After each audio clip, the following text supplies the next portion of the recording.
Ask me. Ask Iliza anything. It's time to ask. Ask me all your questions.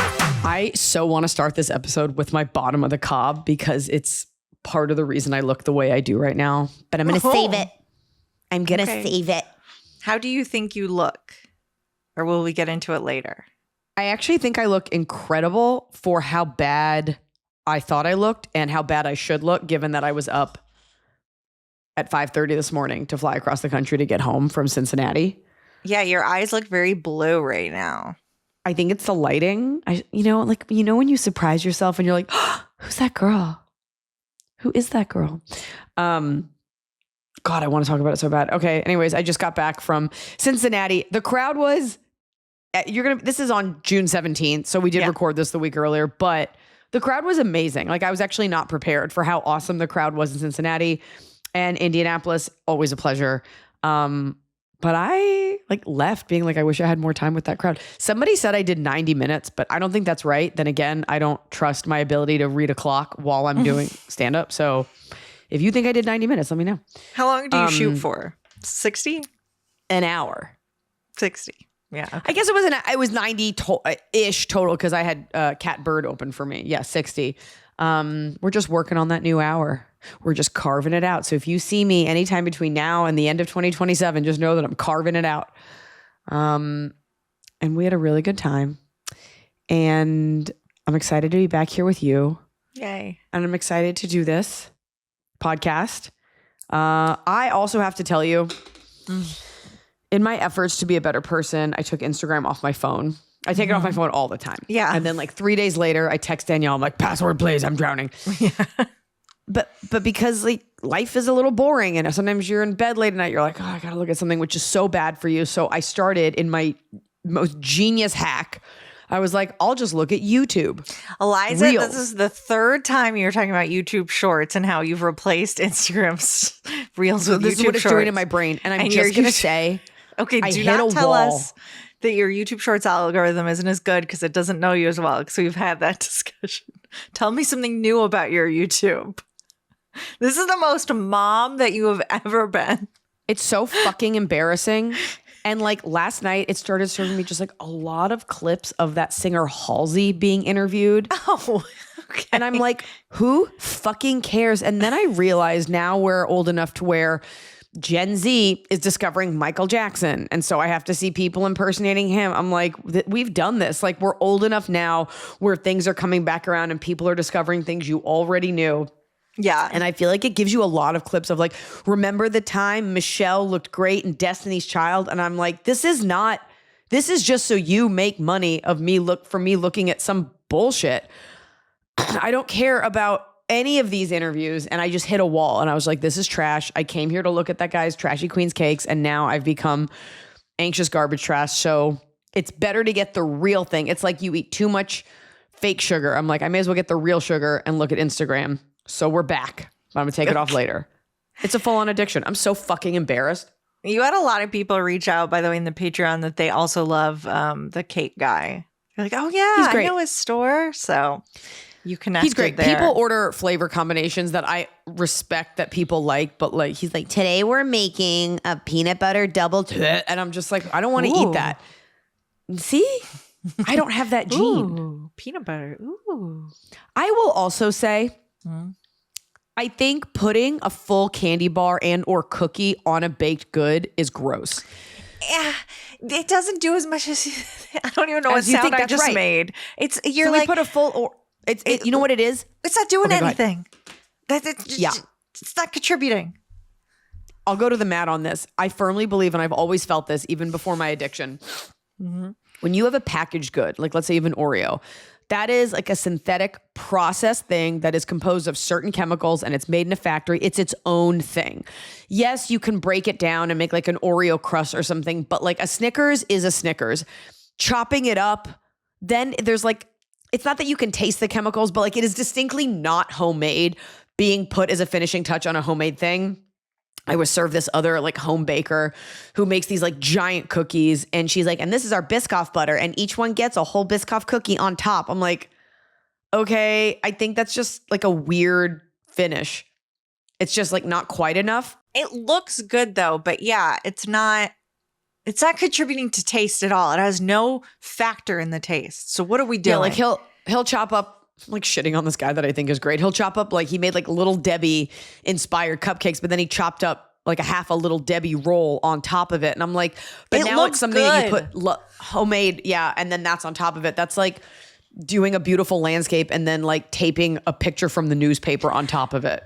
I think of it as like pop culture art, which I have a lot of, which is like, it's recreating. Yeah. It's like, it's a specific kitschy is not quite the word, like but Mona like Lisa wearing look. a statement necklace and red lips. You're like, okay.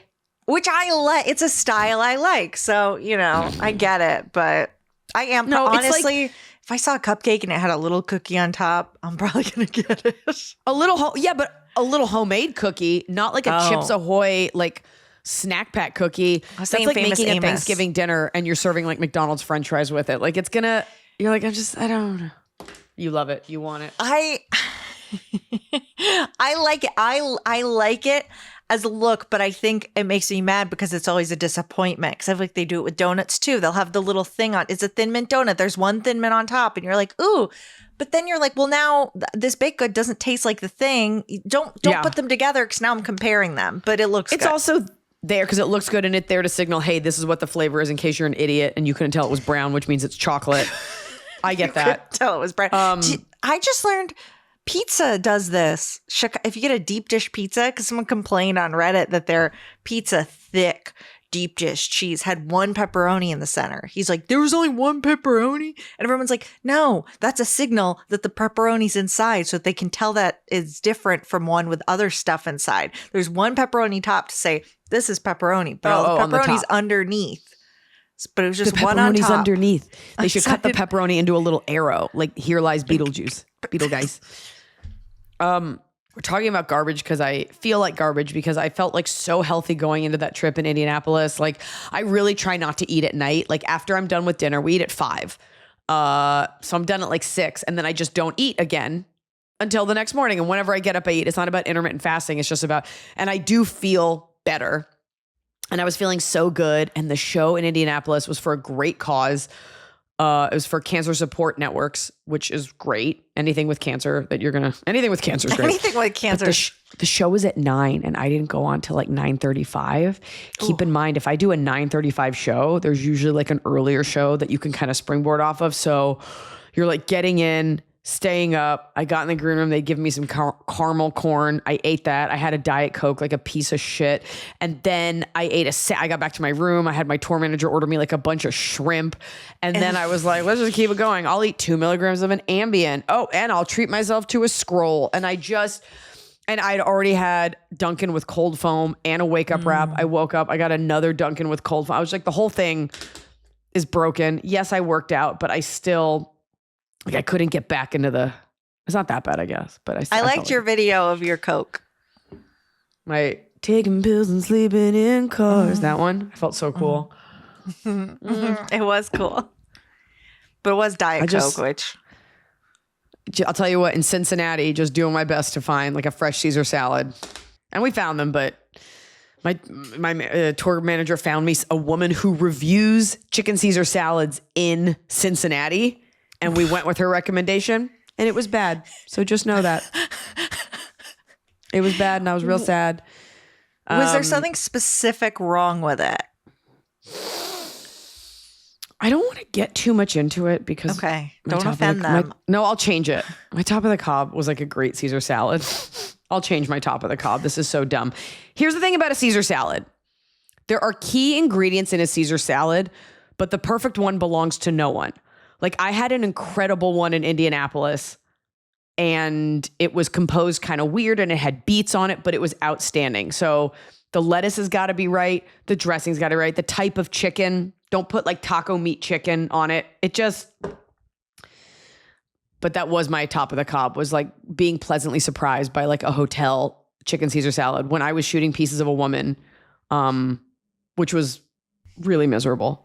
Yeah. Not just because of my fellow castmates, but because it was cold and I was alone. Every night I'd come back like defeated as an artist and an actor to my hotel room and I would order a chicken Caesar salad And every single time they made it differently. And I just thought that was so weird.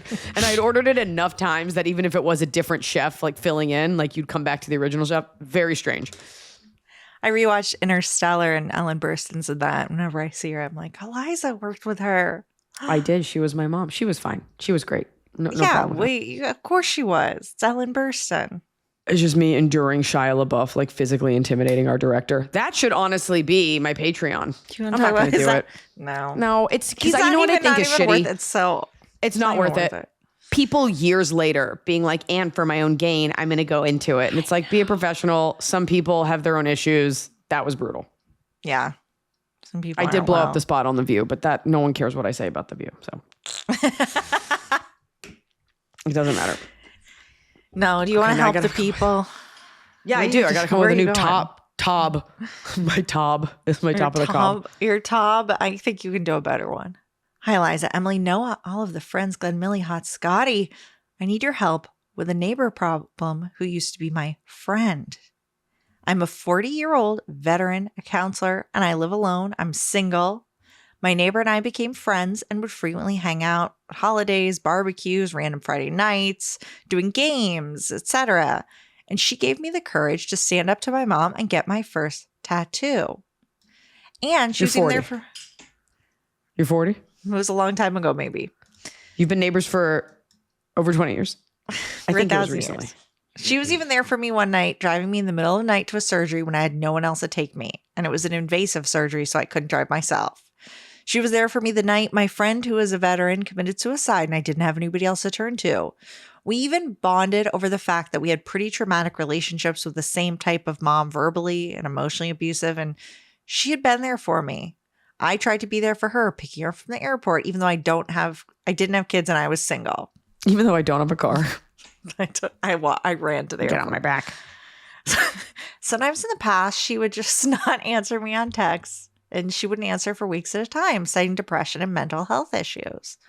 Stating she met her social quota, she just couldn't do it. I would leave her alone. Eventually, she would come around. We even went to a beer festival shortly after that, and that was the last time that I talked to her, and we were really good friends. All this changed a couple months ago. She wouldn't even talk to me, wouldn't look at me, and we share a fence line. I understand that some friends are for a season, and I even said that to her. Hey, let me know if I did something so I know how to be a better person in the future to friends. And if you just don't want to be friends anymore. Not everyone was meant to be friends. I'm okay with that too. I just want to make sure you're okay. It's got to the point now that her daughter will look at me over the fence and say, oh, hi, Miss Stephanie. I'm not supposed to say hi to you. She won't tell me what I did wrong, and I have no idea, and it's heartbreaking, and it's awkward because I already struggle with anxiety that I am not a good person, not a good friend, and I'm seeing a mental health therapist for my self-esteem. But I'm not really sure how to handle this awkwardness because we see each other at the pool. She calls her kids to swim over to her when they took a ball from me that bounced out of the pool, and she won't even acknowledge me. It's very high school to me, and I'm really trying to accept it. That, okay, fine, she's giving me a response, but it still hurts my feelings incredibly. How do I deal with this? For context, she and I are close to the same age. Thank you. Much love for this question. Stephanie from Hill Country. Stephanie, are you gay? I don't think so. I always feel like a psychic when I intuit those things. I'm like, does your name start with the letter S? No, I don't think that's it. I don't think she's gay. You don't think? No, I think there's a lot of anxiety. And her neighbor got a little tired. Your friend got tired, but I also want to say that this was not a transactional friendship, but this was a friendship out of necessity. Like, she helped you. It seems like you guys helping each other get through things, and it was out of convenience. If she's a mom too, it's probably like, oh, you're available. Let's go. Sure, you're my neighbor. But it sounds like she didn't ultimately click with you. And yes, that's a shitty thing to do. Most people, if you're like, did I do something? It's kind of like when you taught with an AI chatbot and it's like, rate this experience. You're like, I'm good. I'm not going to do that, even if it was great. I'm not going to give you the feedback. Most people are not going to do that because maybe what you did, quote unquote, wrong is kind of intangible. she just doesn't vibe with you, and she's not going to say it was a billion little things or you called too much, or she kind of got like the ick from you and you helped her, she helped you, but she kind of doesn't need it right now. Just the fact that she would ignore you as friends. I understand people have like mental health things, but to me that shows that she didn't really value your friendship. To be like, I'm at a social bandwidth. You're like, oh, am I that difficult to hang out with that like you can't fit me in? I think yes. Right. So I'm saying you are not a priority on her friendship hierarchy. Like you said, you share a property line. So it's easy. It's out of convenience. Like you're there, you're friends. It is obviously a bit much that she tells her children to like come away from you. It's weird. It's hard for me to accept that because I'm like, did you say or do something? Well, did you no. make her uncomfortable? Or I see exactly is she just what's kind happening. of a bee? I am the other person in this situation. This happens to me a lot. Which part? So this other person, this neighbor, has a neighbor, our question asker, Stephanie, who is upset, and she comforts her. And now she needs to go in the middle of the night for a surgery. And she had a friend who killed themselves, and she has a fight with her mom. Right, and you were too much. She is scared and she's anxious, and and she tried and tried and tried. And I think she really wanted to be a good neighbor and help you. And you sound like a lovely person. You're getting help for these things, but it's a lot to constantly have someone. I mean, I have people who will text me who I haven't talked to in years, and I'm like, oh, this thing happened. Like, what? And I'm like, I don't even talk to you, and you're coming to me with this issue. I don't know what to do. Like, I think there are people that are just want to help, and then you help too much and you are uncomfortable. She's just like, I can't. Like, every time I talk to this woman, she needs help with something. Right. It sounds like you're bonded with trauma, right? You're like, we both have the same kind of mom, and asking your mom for permission for the tattoo thing, like, especially in your 40s, like there's a trauma bond, but it sounds like you probably needed her more than she needed you. And I guess it's sticking in my mind that you're like, we went to a festival together. I'd be curious to know at what point in the friendship did you do that?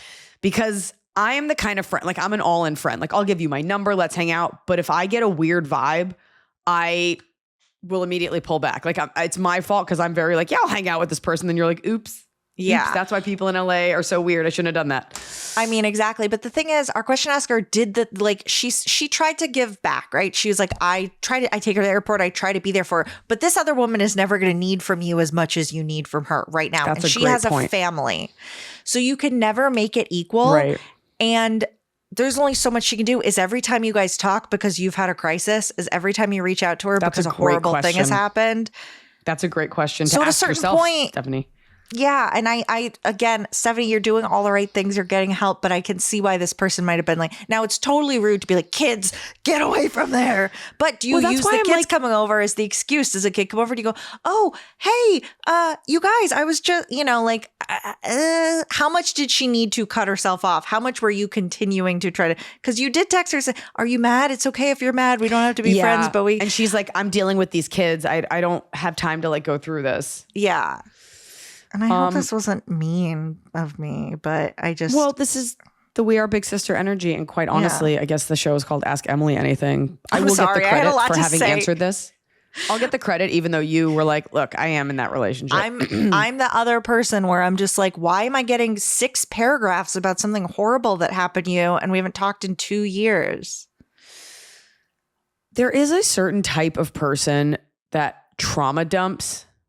And it doesn't even have to be big trauma, but just like little things like, oh my God, today I hit so much traffic and then this happened. And you're just like, okay, I don't know what to do with this list of things. It's like, LOL, I'm fine. And you're like, but you're using me like selfishly as this like sounding board. And I've been that person too and tried to not. There have been times in my life where I'm like, every time I'm talking to someone, I'm complaining. I think you're asking what to do. The answer is nothing, which is the hardest thing to do. Mm-hmm. Always nice to the kids. And you see her, you can just kind of go about your business. And it's kind of like a wild animal. Like you got to let her come to you because she will eventually be like, hey, how are you? Just make sure that the next time you talk, you don't offer anything and you don't ask for anything. Because that will feel, if you're like, hey, and if you need anything, she's going to be like, oh, that feels like it's got strings attached. So you could just be like, hey, how are you doing? Oh my God, this weather, like just normal conversation. Not asking or receiving anything. And if she was there for a season, it was a season where you needed her because she was there through a lot of stuff. So I feel like you can appreciate that even if there isn't more going forward. But honestly, don't talk to your neighbors. They're looking in my windows. But you want to close the loop, and I would too. Like it would, I would, oh my God, that's the longest arm hair. And it's so thick. Did you get it? No, it's holding on. I got it. Oh, Can you see that? What do you do with it? No. See how good this camera is. You have to put a hand behind it. Do you know? Wait. You're too blonde. I'm going in with the Morphe arm hair brush. You can't see it. No, sorry. It's got like a bulb and it's dark. Oh, God. It had like a passport. It had a country it came from. That's rough. That was a whole person. God, the part of me wants to be like, you write her a simple note with like some cookies and just be like, hey, I know you can't. You can't. It's done. You got to leave it. You guys live next to each other. I think if you leave it alone and respect her desire to be an isolationist by herself, I think at some point she might extend the branch herself. You've extended it about 15 times. You got to let her come to you like a scared little cat. Yeah, that's right. That way you don't look crazy, which is what life is all about, avoiding looking crazy, because there's no coming back. Yeah. You can be needy, but once you're crazy, that's over. It's over. Oh, boy. Again, as a double, triple texter myself, I've been on both sides. Iliza, are you going to ever reply to my texts? I do, but sometimes I don't know. Hi, Iliza, Emily. I don't. No, you always reply to my texts, actually. Yep. Hi, Iliza, Emily, and team. My husband and I are having our first child in September, and we are so excited. We're also going to be celebrating our 5-year wedding anniversary less than a month before our baby is due. What is something we can do to celebrate our anniversary, but also guarantee that I'm going to be able to participate and enjoy the anniversary? I'm nervous to book anything when I may not really be up for much of anything. We have also been together for over 15 years. So while this is exciting, it's not the first time we've celebrated a big anniversary. It is so hard to celebrate while you're pregnant. Yeah. Like you can't get in a hot tub. You can't have that much alcohol. You can't eat as much as you want to. So the only thing you can do, and you can do this because you are far enough into your pregnancy, Chinese chair foot massages. Oh, excuse me. Every city's got them. There are these like businesses and strip malls where there's just all these like Barca loungers set up in a room, and you can get a combo. You can get neck, shoulder, back, feet, and you're in a room with a bunch of people, but you're not looking at them. And it's like $60, and you just get, if you get a good one, like a great massage, or you could go for I would go to like a K-town, a Thai town, go to one of these like an Asian massage place, because they really get in there. Yeah. Or a nice massage at like a high-end spa or something. Yeah. And get, not a maternity massage. What is it? Whatever. Prenatal, neonatal, pregnancy massage, or go for like a myofascial release, like full head. You can go to a head spa and get your scalp analyzed, and they wash your hair. A bunch of cultures do them. They have Japanese ones, they have Chinese ones, and they massage your head, or you could do a face massage. I would do things that focus on like your body feeling good. And then the two of you could go for like a nice dinner. You could even go to like a pottery class and paint some pottery or something like that. But I would focus on just like feeling good. Get your hands massaged. Oh, get your little fat feet massaged. Oh, right? Move some of that fluid around. Absolutely. Oh. Or have someone come to your house. Head fluid gets moved around. What's that? Myofascial, cranial massage. Have a masseuse come to your house and then have like really nice food delivered, or make it together. Then watch one of my specials. Yeah, I think booking a trip for that, you're just going to be thinking about it's only a month. That like, I just don't wait and go on a trip when you can enjoy it. No, you'll have but you know what you will always look forward to is like, oh, masseuse is coming over at 3. Great. I'll make time. Or stay at a hotel semi-local. Have like room service, thick robe. Yeah, maybe because I travel too much and things are expensive. I'm like, what am I really paying for here? We're always looking at like Airbnbs, and I'm like, ooh, this one has a pool and a view. I'm like, we have a pool and a view. Like we already live in Los Angeles. Maybe you live somewhere that you need to get away from, little drive, little cabin. Yeah. But when you're pregnant, you like kind of don't want to go that far from home. So yeah. I get it. Get the Stay at massage. home. Get someone to just knead into your little hooves. That's We you. haven't. Me. That's her. Oh, That's and me. We have an update to a question that was asked on the Noah episode. red hot update. The original question was a woman who was saying that she was the head coach manager at a CrossFit gym, and one of her coaches was sleeping with all the members. The update, yeah. And we were like, what does he look like? What's going on? So she says, hi there, Eliza and Emily. I appreciate your take on my slutty CrossFit coach, non-issue. You asked to see the man. Here is his Instagram. Now, Eliza, Wait, we show were me. like, is he hot? Is he... Can you send it to me? I'm sharing the screen. Okay, that's always better than text. Okay. But we need to cut this out from the video episode. He is cute, so I get it. Yeah. This is his Instagram. That's outstanding. Yeah. So Okay. Okay. he is. Okay. Also, this being his top one, but also his Instagram name is like insane. That is the Instagram handle of someone who does not want to be found. 100% who has every time someone likes one of his posts or comments, he's like, fuck, do I have to delete that? Is another woman going to see that? So he is hot. But she says, I've got to say, I'm kind of I'm going to follow relieved him. Hold on. you'll never be able to find his profile. It's a cryptogram.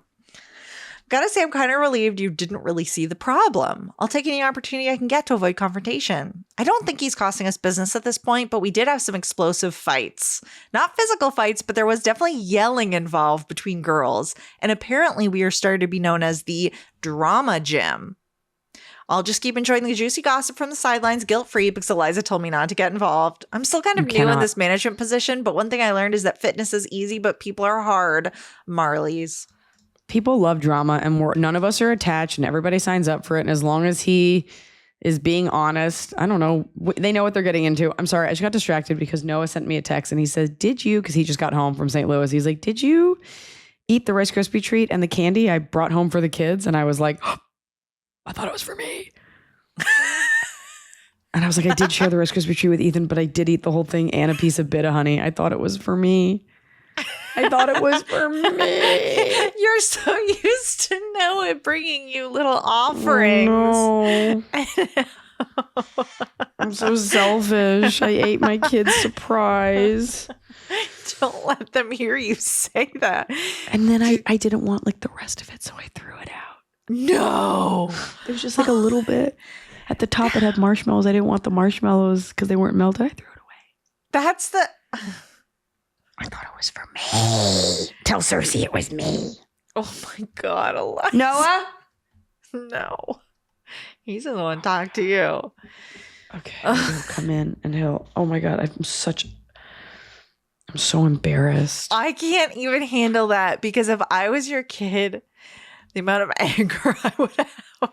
They don't know that it exists. He just brought it home. Like, Daddy's home, here's a treat. And I ate it. And you were like, oh, for me. Must be for me. You I've been working. You thought he didn't bring anything home for the kids. I didn't even question it. I did not even pause to think that there's a world where that Rice Krispie treat wouldn't have been for me. I ate the whole thing. Wasn't that Jimmy Kimmel did like a thing where parents claimed they ate their kids' Halloween candy and then they but I actually cried. did. And that was mean. That's mean. I'm just not going to tell them about it. Yeah, let's hope they can't hear this and that they don't listen to the podcast. Okay, let's see if he'll come in. And I feel like if he makes fun of me on here, I'll feel better. I don't know. I think he's going to come in and be really mad. I wasn't even hungry. I was just bored waiting for this podcast to start, and I ate the whole thing. Oh my God. There was no reason to do that. I didn't even like it. I thought it tasted weird. So, you can't, it's so, It was awful.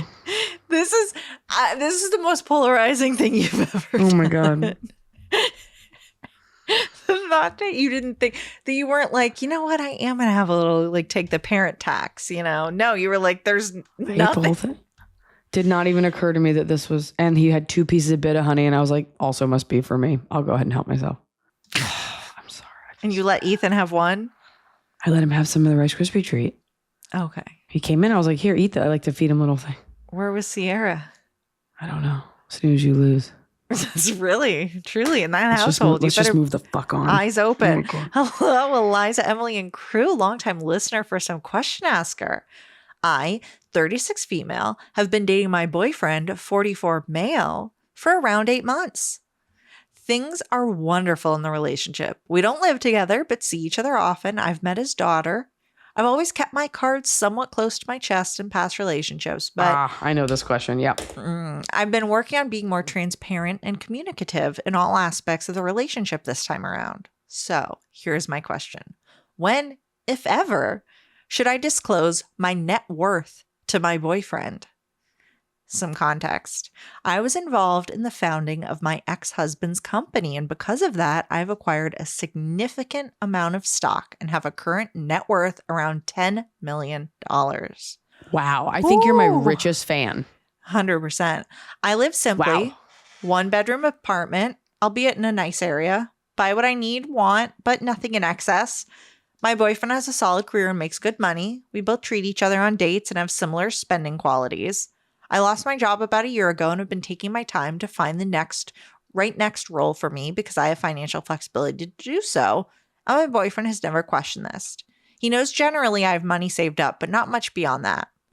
I don't feel compelled to tell him explicitly what I have, but I also don't want to potentially blindside him later if I decide to make a more significant purchase, such as a house or big vacation. I don't want him to see me differently by disclosing this. I don't think he would outwardly treat me differently, but I'm sure it would be a bit of a shock. What is your advice on when, if ever, I disclose this information? And if so, how do you suggest I do it? Please keep me anonymous. Thanks for all the big sister advice you dole out week after week. This is B, and they say P.S.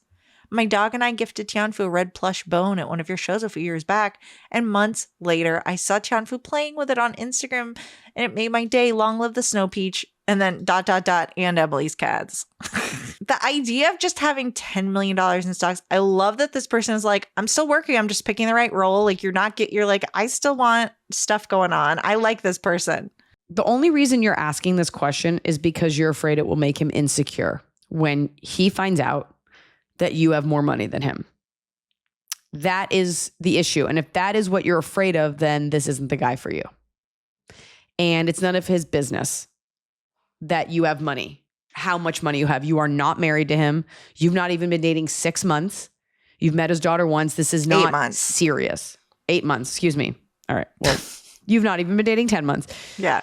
It feels serious, but it's not, like you don't even live together yet. And I know you don't want to move in. And then he's like, wow, this is really nice. You have a Ferrari. And you're like, well, I have some money. I think it's okay that he knows that he knows you were married before. He knows that there's some money there. It's not really my husband doesn't know how much money I have. He's never asked. But I do think this amount of money, you do not tell him now. I think if you get closer to talking about engagement and stuff, it's like he has to know. And at what point does not telling him become a betrayal? At what point, like, are you guys doing the prenup papers and you're like, I have it's not 10 like million. you're secretly the princess. I know, it's like you secretly have debt that you're going to give him. I know, I just think.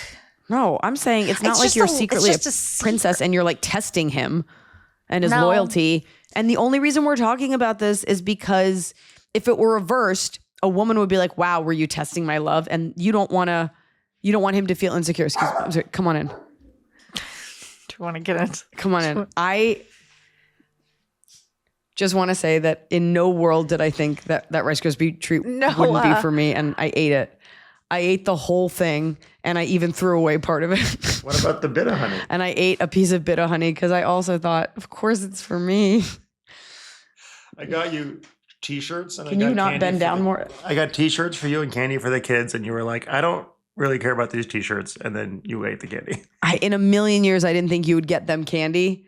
And in a billion years, I didn't think it wouldn't be for me. And I ate it. I did share some of it with Ethan, but I did throw away the top of the Rice Krispie treat. Because it just had big marshmallows. They're fine. They're fine. And they shouldn't eat bit of honey. Why not?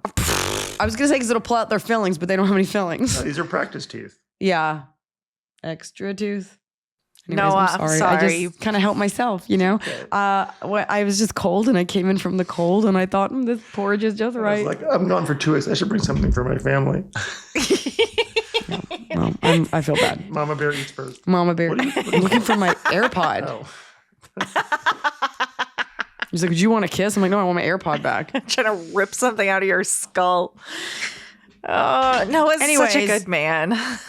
Anyways, back to this. What if he was so mad? I think I have tuberculosis. I don't know why I keep coughing. I think you sit down with him as this gets serious and you simply say, I don't know if you know that I was involved in the forming of my ex. And he's going to go Google that company, by the way, and he's going to see what the IPO is and all that stuff. But you'd be like, I don't really want to get into, I have my own money set aside and I just don't want you to feel that I was ever hiding it from you. But, if we go on vacation or something, you can just say that. You're like, I don't want to share how much it is. And he'll be like, absolutely, I don't care. Be like, but I just want you to know that I can take care of myself. And if this continues, and you want to say it knowing it will continue, because it'll be so sad if he's like, oh, I was planning on breaking up with you. You should be like, I'm just trying to be as transparent as possible while being as appropriate as possible. Yeah, I think you can wait until either you're another year in or until you are making one of those big purchases you're talking about. Because I think that's a good time to have a conversation. Look, but it's also, if it's for you, you want to buy your own house, you want to buy your own thing. You really don't owe him that. You're afraid it will make him feel insecure. But the truth is, he also never asked. And I know that's that's kind of like a litigious way to do it. But it doesn't seem like he cares. No, and you have the same values around money. It's because you said you have similar spending. So it seems like he probably has some money tucked away too. Probably not anywhere near as much. But, you both are people that are value. He also, just to be clear, part of me is like, who cares if he knows? And I'll tell you why. It'd be different if you were getting married and you have all this money and you're making him pay for everything. Mm-hmm. That's a little unfair. It doesn't sound like you would do it. But what? So you buy yourself something. You really think he's going to be like, where'd you get the money for that? And you have a job. You're taking care of yourself. Yeah. If the roles were reversed and he was a guy with a lot of money, you wouldn't be like, so where'd you get that money? You just have it. I don't know. I don't think you need to think so much about it because it's yours. And I think it only matters if you are doing a joint purchase or a purchase that affects you guys. You don't want him to feel like he can't contribute. Right. Or you can't be like, well, my money's in stocks and I only have 100 in savings and I can't pay for gas. Can you help? You can't do that. Yeah, it would be shitty if he found out that you were making him pay for everything and you were fine and you had plenty of money. Yeah. But if it's all equitable, it's all equitable. It doesn't matter what either of you have. Again, if you move in together, then maybe it's, you split things proportionate to income, to whatever. But the way you are right now, you're both doing fine. It's not like one of you's poor. You're both doing fine. I would just tread lightly and you can just kind of reveal it. Be like, I have a substantial amount of money saved and I'm okay. And so I think you have to wait for another hurdle. Maybe he's like, well, let's move in together. So, but right now you're not. You're just hanging out. You don't really need to have that discussion with him. No. That's what I would say. I would wait for the next hurdle. I would be a little tempted to get it out now simply to find out if he's a creep about money. You know what I mean? Money makes people weird, but I don't know. It does. No, you don't need to. You don't need to. But you'll find out. You'll find out. If you say to him, if he's like, let's get a place together, and you're like, great, here's this $2 million house I picked out. You'll see if he's the kind of guy that's like, okay, I'll just pay the mortgage that I can. You'll see you'll see. But I don't think you owe anything to him right now. No. But never give him the full amount number. That's none of his business. That's no one's business. No. Hi, Liza and Emily. Absolutely love the pod. I'm writing in to get advice for my best friend. Let's call her Ashley. Ashley is the matron of honor in her friend Susan's wedding. Both are in their early 30s. Ashley is planning the bachelorette and wedding shower for Susan. She recently found out that Susan will have about 60 people at her wedding shower, and Ashley is concerned because Susan is assuming that Ashley will plan and pay for everything. That's wild. What are you, the woman who just wrote in? We're talking Everyone money, red money. dog bones? When Ashley asked the other bridesmaids about splitting the cost, she received no response. Neither Ashley nor I think it should be Ashley's responsibility to pay for the entirety of the wedding shower, as it's basically a second wedding. Personally, I feel like a shower of this size. What's a wedding shower? I guess an engagement shower. Like a bridal shower? I get a bridal shower. Yeah, that must be what it is. Okay. I don't really know what any of it is, but it's a part for 60 people. I feel like a shower of this size is something the bride and or groom's family should financially help with, and the cost shouldn't be Ashley's to bear. Is Ashley What? within her No. right to talk to Susan and tell her she's happy to plan the shower, but someone else will need to cover the cost? Would really love to hear your input. Thanks so much, Anonymous. 100%. And Ashley's going to learn to stand up for herself real quick when that bill comes around. But the fact that none of the bridesmaids wrote back is so shitty. Then again, these bridesmaids are probably like, I don't want to foot the bill for 60 people. Susan needs to come back down to earth. Ashley needs to call her immediately. You need to empower your friend Ashley to be like, Susan, I want to help you. But not only, it's tough. Not only did none of your bridesmaids answer, but even if they did, that's 60 people. Are you saying, so it's not a bachelorette party, it's an engagement party? That's on the parents. I mean, no. So it's a bachelor/bachelorette. Ashley is planning the bachelorette and wedding shower for Susan. She recently found out Susan will have 60 people at her wedding shower. So she's planning both of these events. What's a wedding shower? Bridal shower, I guess. I don't know. A party ahead of the wedding. I don't know, but no. Ashley can work with a budget. The bachelorette party, yeah, you got to split that with a few girls. There's no world where this girl needs to be paying for any of this. She needs to talk to her immediately. And I know that she's in charge, but it doesn't sound like Ashley is friends with Susan's other bridesmaids. Well, or they know they can get away with ignoring her since Susan's someone who's like, am I allowed to, or not Susan, Ashley's like, am I allowed to not pay for 60 people? She's got to step it up. And you might have to involve Susan and be like, your friends are not writing back. Like, I'm trying to do everything. But let's start with the bridal shower of it all, the wedding shower, whatever you're calling it, not the bachelorette party. 60 people party. No. That's an engagement party, and that's on the parents or on the bride and groom. And you're happy to that's too much. I would love to know if Ashley's been married and if Susan was a matron of honor at that, because I just feel like Susan's wild out if she expects this. Actually, it's against my religion to help other people who aren't my religion. That one. Yeah. I feel bad for your friend. Please write in and let us know that you empowered your friend to stand up to the evil bride, Susan. I have a Virgin Alaska to sell Ashley. I got something. I'm going to get some money from Ashley. Okay. That whatever you said, that was weird. What? Was that like a Seward's Folly thing? What was that? I don't know. Okay. I have a question I don't believe we've had on the pod before. I absolutely love this pod and want some clear-headed mom advice from a big sister I trust. Is it inappropriate to charge your 17-year-old monthly rent? Ooh. I just found out that my job has been paying me $4 extra an hour for about the last year to year and a half. When I switched to driver instead of being a manager, they never switched my pay and payroll. Drivers get tips where the insiders generally don't, and assistant managers, which I was. So the extra pay makes up for that. We had an awful manager at the time. They didn't send in the right paperwork because he didn't do most things he should, even food safety things, correctly. I stuck my foot down along with others, filed many complaints until he was basically completely impeached. He got impeached from the Dominoes. We're still suffering from many issues that he created. The company is not pursuing the extra $6,000 to $8,000 that they've paid me the last year to year and a half, but they are taking my extra pay away, and I'm extremely stressed out. I'm a single mom with 3 kids. I just moved into a new apartment with my mother to share a 4-bedroom and help take care of her needs, as well as move us out of a tiny 2-bedroom trailer. Our rent is $2,200 a month between my mom and myself. $2,200. I have been paying $1,300 and her $900. Now I'm conflicted. My 17-year-old works full-time and already pays their insurance and cell phone to me each month. They started putting money in towards groceries when we moved 3 months ago to help. They overheard me talking about my decrease in wage and suggested they also pay something toward rent. But I feel like I get the worst mom award if I don't figure out the finances and somehow pick up another job or do something to maintain. Do I charge them rent to help make up for the difference or reevaluate finances and budget with my mom? She just started receiving full retirement and was going to make less hours and quit sooner rather than later. My child may move out on their own at some point as well after 18. So for now, what should I do? Any advice is welcome. Thank you. Love you all so much. I'm really sorry for these circumstances. The fact that you can work a full-time job and not have enough to survive is absolutely disgusting. disgusting. And that's on The earth. the way our country is set up and the Domino's Corporation and It's not a Domino's. I everything. just guessed.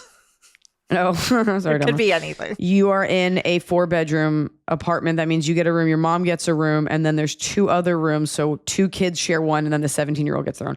I think if they were 18, it's like you're a legal adult. You need to contribute. That person is still a minor, and they offered to help. I think that's only a conversation that you can have with that kid. But I can't imagine that kid is making enough that it's going to relieve your financial burden. Your mom is getting money. If she could pay a little bit more, I mean, are we talking like $50, $100 Yeah, because it's really not fair. So the mom's paying $900 and the for one room, right? for and she one lives room, with and then 4 everybody people. else. Yes, so they're all sharing bathrooms. Here's the Yeah, but thing. those are children. It's your daughter and know. her children. It's not totally like roommates. Totally, but it's not like the mom's like has upward mobility in like the corporate world and is going to be making bank. I think one way to think of it to absolve the guilt of like, do I or do I not charge my 17-year-old rent? Because your 17-year-old sounds very cool and like they're down for it. If they move out at 18, you still are paying the same mortgage and you still have 2 more kids and your mom to take care of. So it is not a permanent solution. So No, but it's one less mouth to feed. it's one less Although mouth that to kid feed. already pays for all their own stuff. Insurance, phone bill, contributes to groceries because they're a good kid. I don't think you can charge them rent. It's so tough because I bet this kid wants to pay it. And it's like, do you pay? And then you can spend more time with your family. Like I would pay to spend more time. I wonder. What kind of job is this kid getting that they can pay for their own insurance, their own phone bill, and groceries? I mean, Maybe you should go work where your kid works. Yeah, you don't have any other expenses. I would look into any and all programs in your area because I think you'd be surprised by how much help you can get from food pantries and stuff, that it's not just for people who have no food. It's sometimes for people who have several mouths to feed and not enough to go around. Like there are, I think you have to get creative about options in the area. I think you have to get creative about like buy nothing groups, about selling stuff. Like what can you do at home with your kids where you don't have to go out and take another job? Because it's just, and as a driver, you're saying you're getting tips, but are they paying for the wear and tear on your car? I think you got to sit down with a pencil and a pad and like really look at those numbers and really look where you can squeeze it. And it might come down to this 17-year-old, we hear stories all the time about kids who contributed to rent growing up and they go out and they do amazing. Like I don't know if it's right for you to outright charge them, but if they really want to contribute and if them paying an extra X amount would lighten your load that much, because it's not like at 17, you have crazy life expenses anyway. It's not like they have a home to maintain. And I mean, you're saying insurance. I don't know if that's like for the car or medical or if they even have a car. So I think you should look at it. Maybe they just pay a little bit and maybe your mom can chip in a little bit more with her Medicare. Like there has to be ways to take from like little things and cobble it together. And maybe also talk to your job if you've been there for that long. I wonder if there are other bills you can have the kid pay that would actually help with credit. So like internet or something, put his name and stuff on that. Let him pay that. Let him have a credit card to build up his credit. Do something that is contributing to his future. Get him some points and he pays it right off. Teach him about credit. That way, like rather than just taking $50 from her or whatever, have your him credit be card in charge giving you of points this too. bill. Yeah. Are you using things that pay you back? Or is it just like contributing to an endless suck hole? I'm sorry. Yeah. The answer is it's got to be a real sit down. Everybody's okay. And I think there should be like a contract signed. Like I will contribute X amount to this time. I don't know. Like everybody feels protected or something. Yeah, I think it's a way of figuring out how to make your kid feel part of the conversation and like they're helping their family without putting a burden on them that they feel like they're the only savior for the family. So that's a hard needle to thread. And I'm sure they already have it, but like obviously they should have their own room and maybe they get like extended curfew. Like they should get some more adult rights unless they already have it. Yeah, like you're paying rent, so we'll leave your bedroom alone. We won't go in there. Yeah, maybe there's a way to make them feel empowered, but that's real tough. I'm really sorry. And you would not be a bad mom if you took your kids' money. You're not stealing from them. You're all in this together. You're a family. You're not a bad mom, period. You're surviving. Like you're surviving and you're providing for 3 kids while working a pretty brutal. And your mom. And your mom. So I don't know who you're measuring yourself against. We all feel like bad moms all the time. I just ate a gift that my husband brought from 1,500 miles away. Yeah, at least for my you ate child, your and I kids' didn't Rice Krispies. even fucking blink. I ate it in one gulp. All right. You call me when you eat your kid's Rice Krispie treat and you don't care. That's the hardest part. Top of the cob. It's the top of the cob. We're doing it right every day. You just take a bite. Top of the cob. My bottom is... after you brought up Diet Coke and it reminded me, I was at a nice restaurant over the weekend for my dad's birthday, and I ordered a Coke. I had an alcoholic drink to start, and then they asked if I want another. I said, no, can I have a Coke, please? And then the waitress came with she put it down. She goes, Diet Coke? And I was like, oh, no, I ordered Coke. She goes, what?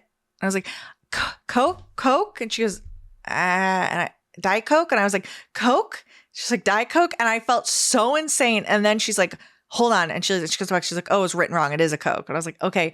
I was made to feel like the bad guy. I felt so bad for it. Checking to make sure it was a Coke. But also, just hear what I'm saying. I'm saying a word that we say a lot. It's not like you were asking for like a grape Fanta. I know. I'm just like, she's like, Diet Coke? And I'm like, Coke. Which was just, but I couldn't figure out a way to say, no, I didn't order Diet Coke. I ordered Coke. Like, for some reason, I thought. You couldn't just say, I asked for a full regular Coca-Cola. That would have made Coca-Cola? Sense. But my dad, you couldn't do it. That's why I was just like, Coke, like a monkey or a bird. And I was like, how do I fix this? We had a fantastic waitress. She was so good. But the woman who brought me the Coke, I really flubbed. Because she had her marching order. She's like, I'm bringing this thing to the table. This is right. And then she's like, I read it wrong. And I'm like, sorry. Okay. All right. Bottom of the cob. People who wait until the 11th hour to do something about their emergency and then being pissed they have to be referred out for surgery. I work at an eye clinic, and every Friday there's at least one idiot who's had something in their eye for so long it's caused permanent damage. And the ones who've had new flashes or floaters in their vision for days, but wait until we're about to close in an hour for the weekend. People, if you have something weird going on in your vision you can't explain, you might only have a small window of time before it's irreparable. Nobody wants to go to the doctor. Nobody wants to deal with it. And we all just hope most things do go away. But yeah, like, what did you expect? By the way, Cora jumps in. She's who submitted this bottom of the cob. She's like, things that could be wrong. Your retina could be detached or in the process. If you blind spot that tracks your eye movement, you could have a hole in your macula. Never seems to amaze me. Macula. Please call the episode "A Hole in Your Macula." We only have 2 eyes, and yet people don't think it's a big deal if something is going on, or to wear safety glasses while using power tools. Okay, my bottom of the cob, and I'll show it to you, is I'm at this hotel in Cincinnati. Wait, I'll wait. And I'm getting ready for my show. And I take out a spray bottle from my bag, like a can of dry shampoo, and I spray it all through my hair. Now, keep in mind, this is a can that I've had for a very long time. So, and I've used it before. And I'm spraying, and I'm like, ooh, that feels kind of wet. Oh, and it's not white. It's coming out clear. Oh, that's cool. Wow, my hair feels kind of wet. I'm sure it'll become dry. It was hairspray. Not dry shampoo. And I put it all in the roots, all in. And can you even see like it? You can't. It's just all clumped together. And I'm like, what am I'm leaving to go. Yeah. Like, I got to do my makeup. I'm going on stage. I'm like, I can't brush it back because it's all like set down. And I was like, I guess I could rinse it off. And then just I brought this like straightener that's like it's like almost like a hot comb, but it's like a round brush that has like a heated barrel in the middle. So I don't even have a brush to blow out my hair, but I was like, I guess I could wet it. And then the power goes out in my bathroom. And so I'm like, okay. So I'm like combing my hair down. I'm trying to make like a slick back, whatever. I can't use a hair dryer, but I also can't do my makeup. So like a true millennial, I like sit on the floor in the hotel room at the mirror. I do it, but just fully dry. And I knew that bottle was hairspray. I don't know why. I was like, this must be dry shampoo. I think I just like haven't traveled in a while. Yeah. And it's just like, oh, I felt so gross. And I didn't want to use like the shitty shampoo in the hotel. So my hair still has the hairspray in it. I'm going to shower later. And I told my mom, she goes, I did that once, but it was with spray deodorant. And then I said it to another one. She's like, I've done that with spray deodorant. Like, I guess I've gotten by thus far without that ever happening, but it was a real bummer. Like, I always like to leave the room feeling pretty. And I was like, I feel so greasy. Yeah. I feel like a ballroom dancer, just like shellacked down. Yeah. That's my bottom. Top of the cob. Top of the cob. So I'm going to do 2 listener tops of the cob because they're about these shows you had a great time at. The first one is on a last minute day trip to Cincinnati to see Iliza perform tonight. That's their top. And the other one, top of the cob, TOTC. I had mentioned long ago to my husband how I've always wanted someone to surprise me with a fully planned trip where all I had to do was pack a bag and show up. He finally did it for my birthday last month. Tickets to see Iliza in Indy. He picked a super cool hotel, rented a car, arranged baby and dog sitter. And to top it off, he enjoyed the show as much as I did. Duh. Love that. Love that. Duh. My top of the cob is I actually bought some Quince sheets with your code, Iliza, because what'd you get? Rizzoli had ripped through. So I got some 100% cotton green sheets, duvet cover, pillow covers, the works. And like they my cat punched through it. He did. They arrived and I washed them and I put them on I'm halfway through putting them on my bed for tonight. I'm so excited to sleep in brand new clean sheets. Rizzoli's in there going, blah, blah, blah, blah, trying to rip them apart and they're not ripping. So good work. Good work. Quince, so I'm excited. Your cat doesn't stand a chance. Well, we'll see what he does. But just the idea. I love that color. Yes, I think I did. Yeah. Getting into a new set of sheets, that's luxury. That is luxury. What's your top now? You can't talk about Caesar salads. No, my top of the cob is people who are awake. There are 2 kinds of people in this world. There are people who are awake and there are people who are not. And when I say awake, I mean like someone where like they are firing on all cylinders. They are locked in. They are not zombies at their job. This has nothing to do. It has everything to do with emotional intelligence. I understand like you're at a job that's exhausting. You're not, you're dealing with a lot of people, but as someone who travels and deals with a lot of people, I thrive on connecting with people. I don't care if I'm checking in somewhere, a hotel, if someone's like, okay, credit card. Okay. So unfortunately the gym is closed. We're in Cincinnati and we got in. I was like, let's eat before we go work out. We went to First Watch, which is a chain, but they do like breakfast. And it was really busy. Our waitress comes over. I was very prepared. Like you're in a downtown. It's not a great downtown. I was just prepared for like, whatever. This is going to be a mediocre meal. Like, let's just get through this. I don't know her name. It's the First Watch in downtown Cincinnati. This woman was so awesome. Yeah. And I don't know. She was black. I don't know. So it's just if anyone's listening and you know this black woman who works at this First Watch, I don't know why I want to say her name is Laura, but I don't think that's her name. I don't think anyone said her name. I don't know. I think ever since COVID, like people are so fucking pissed and there are people who are in bad circumstances or don't like their jobs or even have great jobs that are shitty. And this woman was working. Yeah. And I was a waitress and I appreciate that.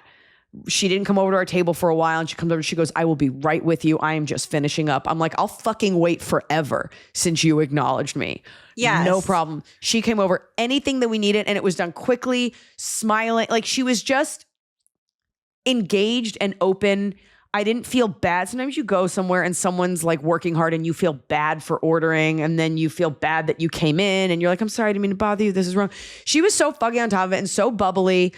And I don't know her name, but I just come across a lot of, I come across a lot of people who are not fucking awake. And I really care about my fans and the professionalism that I exhibit and their dollar, their bottom dollar, their bottom line and their time. And this woman cared. I don't think her passion in life is like serving people eggs, but she deserves all the tips in the world. And I hope your life is great. I hope whatever you get, whatever you want. And I hope that people acknowledge you person at the First Watch. A positive customer service experience. Like the waitress we had was so good. It feels so good to really connect with the waiter. I'm like, we're She just was- I getting was like, each other. You're the hardest working person here. She's like, I hope not. Like, just there, nice, Delightful. I just- but quick. No nonsense. no nonsense, get it done. Absolutely. I'll be right back. Just working it. And I was like, that's fucking right. That's how I was when I was a waiter. And that's how I feel about. So that's all. Yeah. If she's listening or if you know who I'm talking about. She stayed with me. I don't know. She had a great vibe. All right. Head on over to our, well, I'll tell you what, if you are hearing this now, just know not this weekend, but next weekend, I will be in Bethlehem, Pennsylvania on the 26th. And then we have the Borgata. You know where that is in New Jersey on the 26th. And then JPAC in Newark on the 27th. Right now, I guess you can't head over to Patreon because this comes out later. But okay. We're having fun on the Patreon. Oh my God. You know what we can say? The code is live from last week. The code is live. We May promise you nip. 40% off. 40% off first month or first year of Patreon over at the Ask Iliza Anything Patreon. And I'll see you on my Patreon to tell you the story of my driver and me having a bad attitude. But it got great. Okay, bye.